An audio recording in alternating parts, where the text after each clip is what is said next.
porquê desse tema agora, né? Tipo assim, por que que pensar sobre isso, por que que falar sobre estratégia de dominação social através da ciência é relevante nesse momento que a gente está vivendo, pleno 2024, né? Por que que isso... Por que que nós, anarquistas e pessoas preocupadas com a questão social no geral, devem pensar nisso, refletir sobre isso, tentar se organizar pensando nisso, tipo, por que esse tema agora?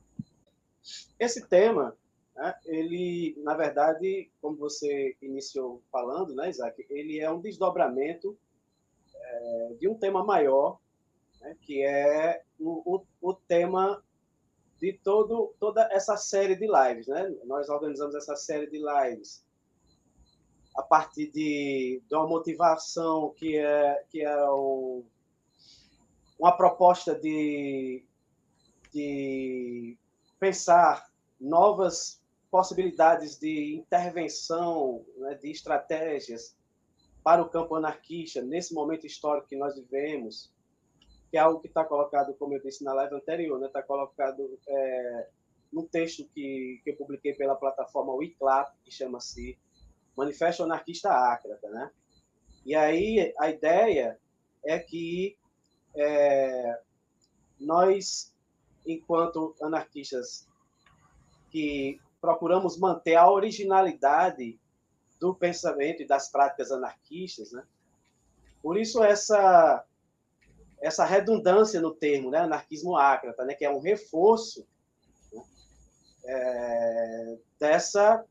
Dessa postura, é um assinalamento, digamos assim, de uma postura de demarcação clara, né, da fidelidade à originalidade do pensamento e das práticas anarquistas, que passa ao largo, né, passa longe da política institucional. E nós temos visto ultimamente muitos grupos e indivíduos anarquistas acabarem adotando, né, as Vantier, propostas. seu áudio aparentemente está meio baixo. Se você puder falar mais perto do microfone aí, para ajudar. Pronto, me aproximei. E aí, diante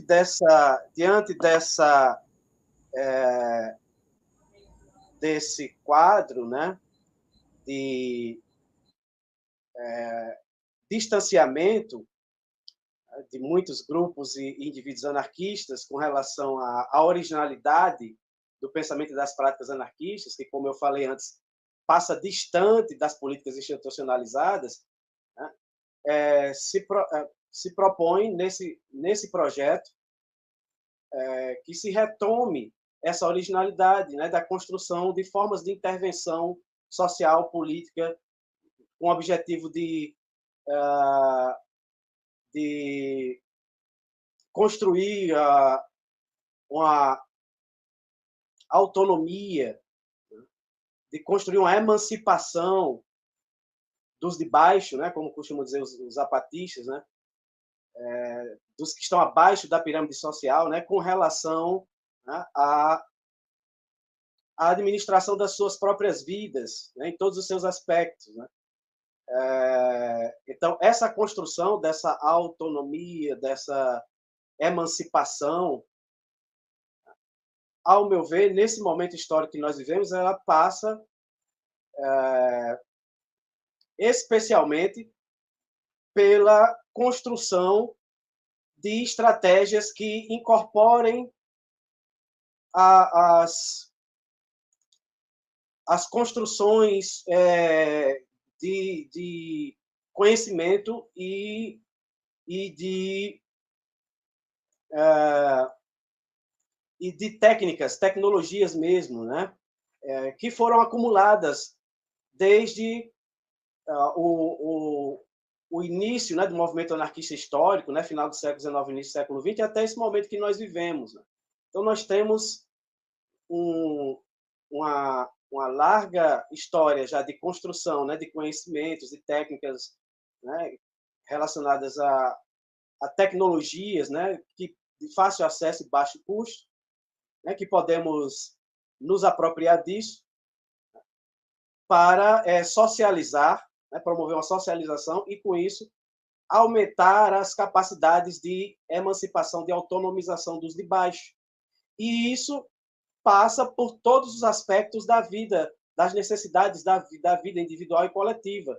Saúde, educação, né, transporte. E aí, quando estávamos no início das discussões, né, desse grupo, a respeito de como poderíamos fazer para iniciarmos a realização, né, uma forma de realizar, né, de colocar em prática essas ideias, essas propostas, surgiu oportunamente a publicação do livro de Rogério, né, que é a saúde pública, né, vista pelos trabalhadores, né, anarquistas, que é uma coletânea de textos de trabalhadores anarquistas brasileiros do final do século XIX, início do século XX, sobre a questão da saúde pública, né? E daí surgiu a ideia de fazermos uma série de lives a respeito da questão da saúde pública. E daí esse planejamento, né, de criarmos uma série dividida em 3, né, cujo o primeiro tema foi a usurpação da saúde, como vocês bem lembraram, né? O segundo estamos iniciando a discussão agora, que é essa, né, sobre mistificação da ciência como estratégia de dominação, e haverá ainda uma terceira sobre a reapropriação da saúde, né? Então, eu acho que eu penso que além dessa pertinência, né, do tema com relação à visão estratégica que o documento, né, esse texto, Manifesto Anarquista Ácrata, propõe, né, para o resgate dessa originalidade das práticas, né, do pensamento e das práticas libertárias, além da pertinência desse tema para o que esse texto inspirador do projeto propõe, há também a dimensão, né, do fato do período que nós vivemos, né, chamado período pós-pandêmico, né, ou seja, um período posterior e não muito distante, né, muito próximo do evento que marcou toda a humanidade, né, há cerca de 4 anos, né, a pandemia de Covid-19, né, onde nós, né, todos, enquanto membros, digamos assim, né, da espécie humana, né, estivemos muito subordinados às ingerências, digamos assim, né, de poderes técnicos, tecnocráticos do campo da saúde, da área da saúde, o que deixou muito claro, né, a importância capital, né, a importância fundamental que é o conhecimento sobre essa área, né, sobre esse campo, né, que é o campo da saúde, para que possamos desenvolver um mínimo de autonomia e não continuarmos, né, sendo tão assujeitados, né, a ingerências de poderes tecnocráticos como esse. E nós podemos, ao longo da conversa, aprofundarmos um pouco mais sobre o que eu estou chamando aqui de ingerências e quais os problemas, né, digamos assim, de ameaças à autonomia, né, popular, né, dos de baixo da pirâmide social, que, ao meu ver, esse período da pandemia demonstrou, confirmou, digamos assim, porque isso é algo que é um problema que já vem sendo colocado até mesmo pelos próprios anarquistas final do século XIX, início do século XX, como os textos do livro, né, da coletânea que o Rogério organizou demonstram, né? Isso é um problema que já vem sendo verificado desde longa data, há cerca de um século, pelo menos. A ideia de de montar essa coletânea, né? A saúde pública analisada por trabalhadores, né? Quando eu pensei, foi já no movimento que eu tenho feito, né? De trazer para nossos tempos, né?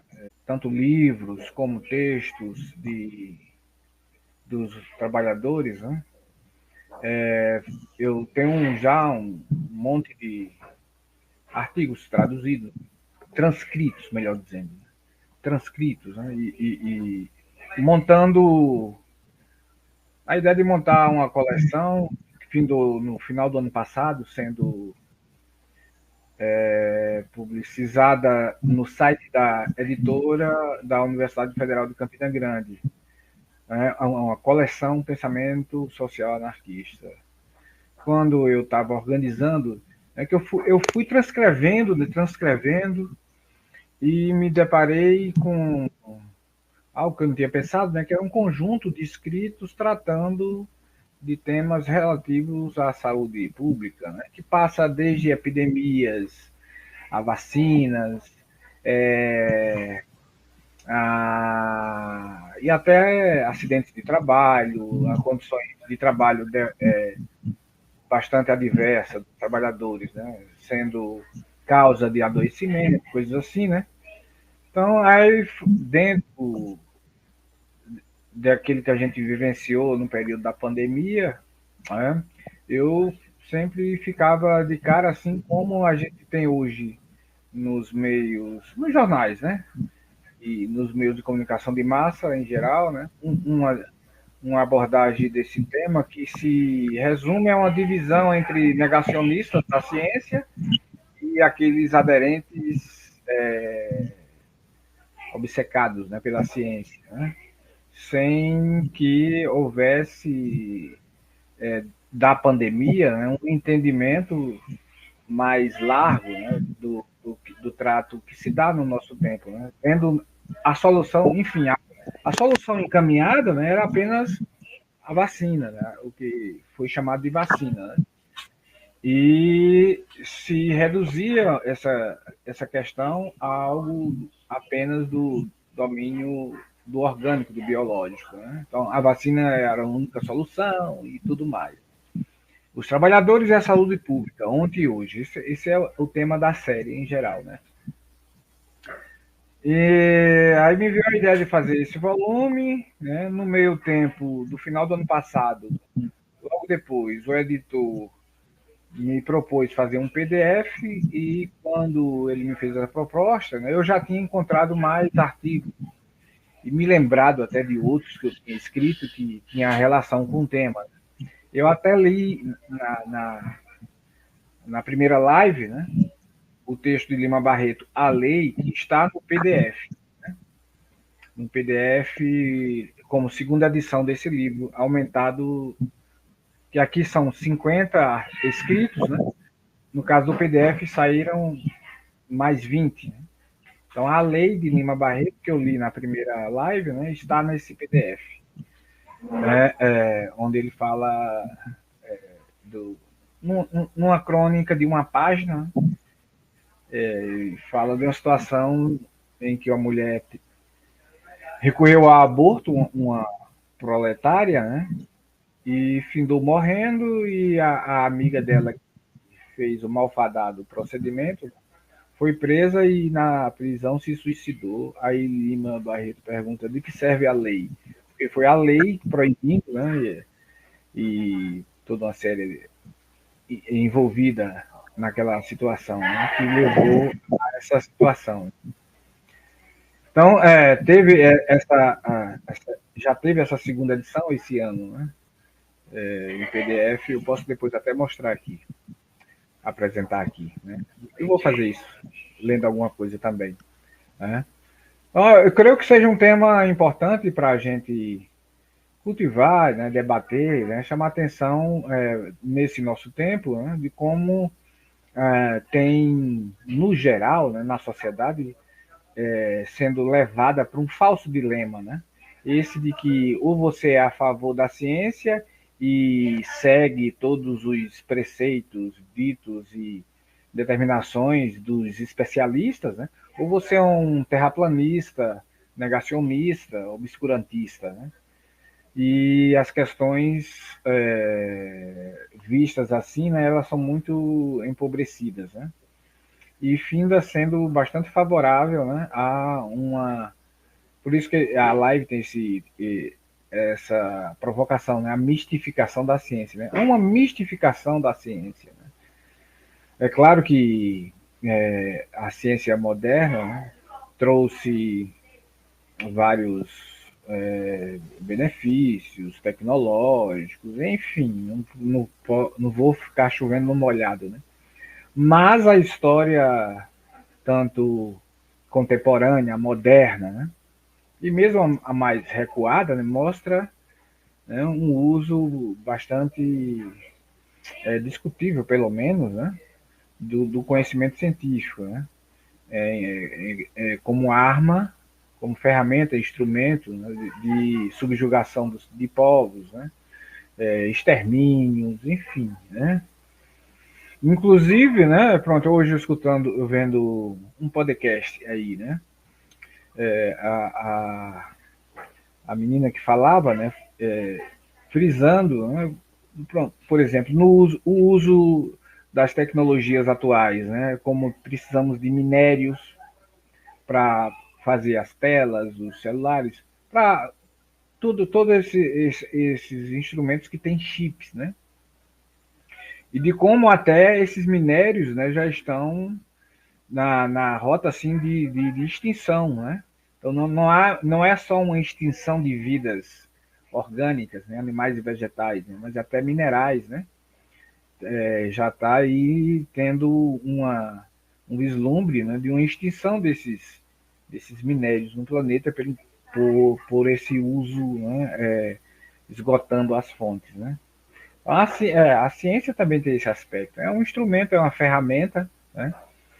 Que me parece, né, hoje está sendo posta de maneira bastante mistificada e obscurantista, afinal de contas, né? Porque armas de destruição de massa, armas em geral, né? Poder de destruição assim enlouquecedor, né? São feitas em laboratórios com especialistas e com estudiosos, cientistas, né? Substâncias também, né, danosas, né, também são feitas assim.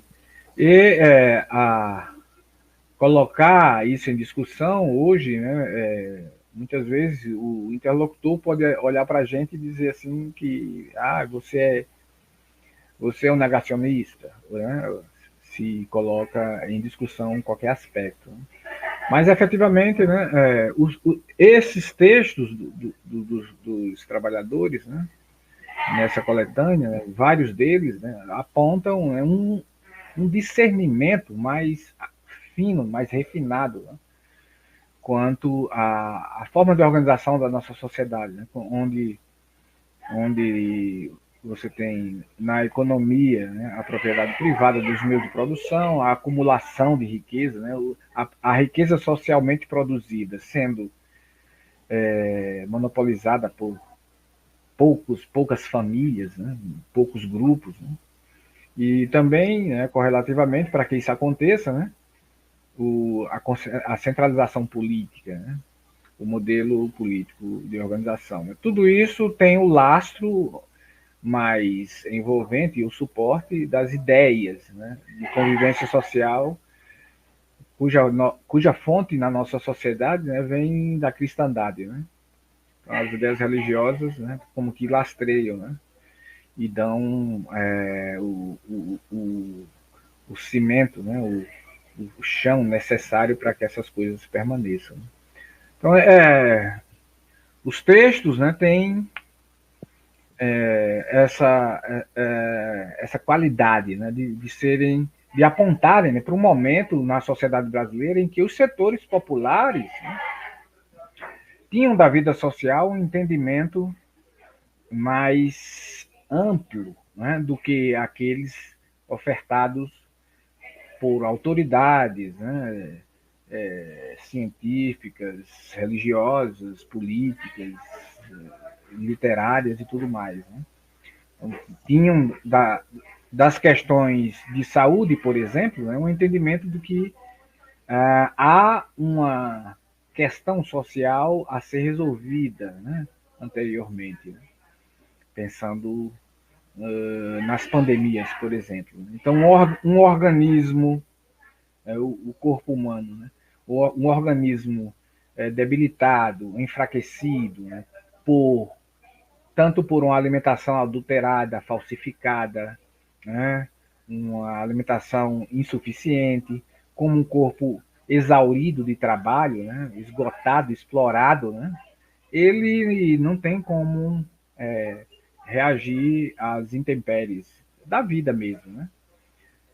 Então, tem artigos mesmo que pontuam marcadamente esse sentido, né, e defendendo, né, um fortalecimento orgânico, né, que haja uma alimentação de qualidade, né, que haja que o trabalhador não se não seja esfacelado, né, esfalfado, né, na exploração, né, que tenha tempo, né, de recuperação das energias, que tenha tempo para os estudos, para o lazer, para a alegria, por exemplo, assim, pontua esses entendimentos. Né?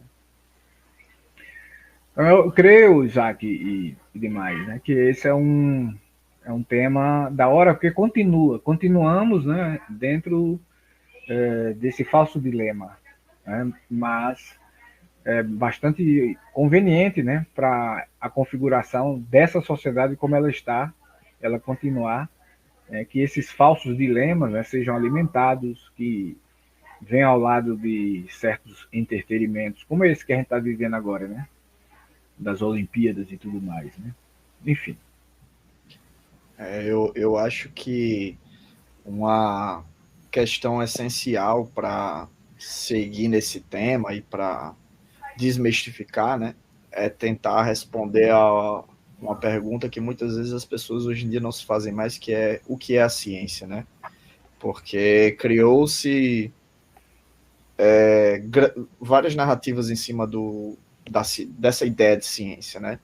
E hoje em dia não se sabe, muita gente não sabe nem dizer o que é, né? Ciência é o quê? Uma religião, é um meio, é um fim, é um caminho? O que é, né? O que é ciência? E parece que muito disso se perdeu, né? Dessa ideia, dessa reflexão, né? E aí a gente pode tentar conversar sobre isso, né? Tentar trazer essa definição, né? O que é ciência, né? O que seria a ideia de ciência e principalmente o que seria ciência numa perspectiva anarquista, numa perspectiva de transformação social, de revolução social, de organização social. O que seria ciência de maneira que possa voltar para a gente ou ser definida assim numa ideia da sociedade que a gente vive, né? O primeiro texto de PDF, eu me lembrei depois, né, que no Diário Íntimo de Lima, é o diário dele, foi publicado, né? No final do ano de 1905. Lima Barreto, né? Lima Barreto, bem lembrado, Lima Barreto. No final do ano de 1905, o último registro desse ano, ele tem um texto que é bastante interessante para pensar isso aí que você levanta, né? O que é ciência? A gente tem hoje uma coisa muito mistificada em relação a isso, por exemplo, quando falam a teoria do criacionismo, né? Eu digo, meu irmão, a pessoa não sabe o que é teoria para falar que criacionismo é teoria, né? Não sabe o que é ciência e fica repetindo coisas assim, sem ter a noção das ideias. Mas, pronto, esse texto de Lima, né, já coloca um entendimento, né, de como a conceituação da ciência tem que ser devidamente dimensionado, né? Porque, pronto, no tempo dele, a ciência, dominantemente, os intelectuais no Brasil eram os oficiais, né? A inteligência era eugenista, né? E toda a obra de Lima é uma luta não só contra o racismo, mas contra o classismo, regionalismo, o dominismo, o obscurantismo, enfim. Mas, em particular, nesse quesito, né, do combate ao racismo, às teorias das raças, né, ele fez isso com muita força, né? Então ele começa. Pronto, é o primeiro dessa segunda edição do PDF, é o primeiro texto, é o mais recuado, que eu organizei em ordem cronológica, né? Do Diário Íntimo. Aqui. A data é 1905, tá? Ele diz o seguinte, olha, vai se estendendo pelo mundo a noção de que há umas certas raças superiores e umas outras inferiores, e que esta inferioridade, longe de ser transitória, é eterna e intrínseca à própria estrutura da raça. Diz-se ainda mais que as misturas entre essas raças são um vício social, uma praga e não sei que coisa feia mais. Porque os teóricos das raças, os europeus e estadunidenses, né, eles viam na miscigenação a causa dos problemas sociais, alcoolismo, roubo, homicídio. Eles explicavam pela miscigenação das raças, né? Então seria um efeito orgânico, né, que só seria resolvido com a proibição da miscigenação, no incentivo, tudo mais, como houve em alguns países, né? A chamada eugenia negativa, né? Que, entre outras coisas, proibiam o chamado, né, casamento interracial. Né? Aí Lima prossegue, olha aí. Tudo isso se diz em nome da ciência e acoberto da autoridade de sábios alemães. Eu não sei se alguém já observou que o alemão vai tomando nesta nossa lucididade o prestígio do latim na Idade Média. O que se diz em alemão é verdade transcendente. Ainda hoje, né, no Brasil, tem uma coisa assim, não só com a Alemanha, mas com a Europa, né, que fica-se boquiaberto. Né? É o chamado complexo do vira-lata. Né? Por exemplo, ele prossegue. Se eu dissesse em alemão, o quadrado tem 4 lados, seria uma coisa de um alcance extraordinário, embora no nosso rasteiro português seja uma banalidade e uma quase verdade. E assim a coisa vai se espalhando, graças à fraqueza da crítica das pessoas interessadas, e mais do que a fraqueza, a covardia intelectual de que estamos apossados em face dos grandes nomes da Europa. Urge ver o perigo dessas ideias para a nossa felicidade individual e para a nossa dignidade superior de homens.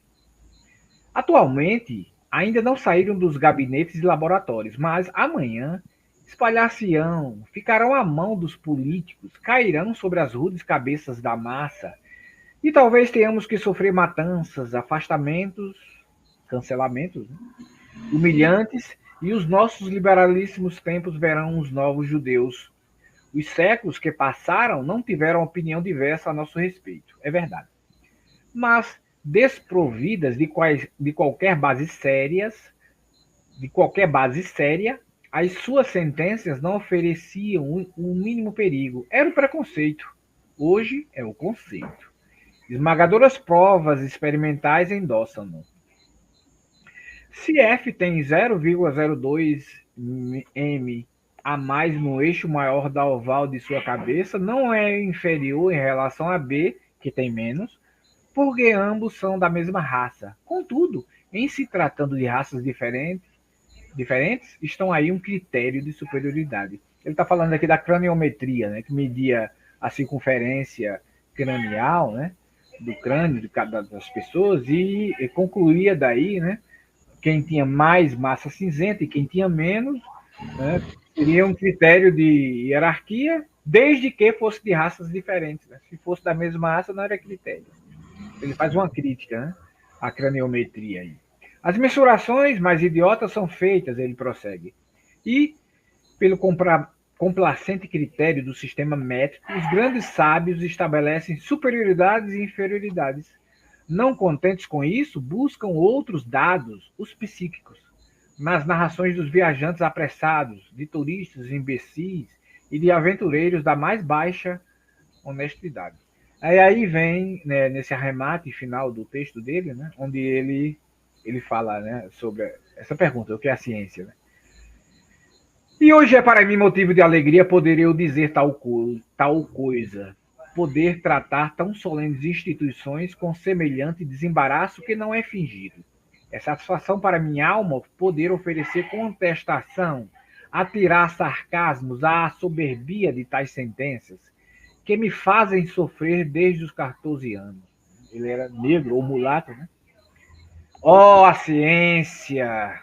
Eu era menino, tinha aquela idade, andava ao meio dos preparatórios, quando li na revista brasileira os seus esconjuros, os seus anátemas. Falavam as autorizadas penas do senhor Domício da Gama e Oliveira Lima. Numa crônica dele chamada A Casa dos Espantos, ele volta a esses dois senhores aqui e detalham o que aqui ele deixou apenas registrado. Ele prossegue, Lima prossegue, né? Eles me encheram de medo, de timidez, abateram-me. A minha jovialidade nativa, a satisfação de viver nesse fantástico meio tropical com quem tenho tantas afinidades, ficou perturbada pelas mais desgradantes sentenças. Desviei a corrente natural de minha vida, escondi-me em mim mesmo e fiquei a sofrer para sempre. Mas hoje, já posso alguma coisa, e amanhã poderei mais e mais. Não pararei nunca, não me deterei. Nem a miséria, as perseguições, as descomposturas me deterão. Sacudi para longe o fantasma do medo. Sou forte, penso, tenho coragem. Nada, nada, nada. É que senti que a ciência não é assim um cochicho de Deus aos homens da Europa sobre a misteriosa organização do mundo. Aí ele prossegue um pouco, né? Mas esse final aqui, né, eu entendo como bastante expressivo, né? Desse discernimento, até para encampar hoje um discurso um tanto que procura muito romper com a mente colonizada, né? O decolonialismo, né? A gente encontra aqui em Lima isso com muita força com os anarquistas, né? Mas no texto de Lima, né, esse entendimento, né? A ciência não é assim um cochicho de Deus aos homens da Europa sobre a misteriosa organização do mundo.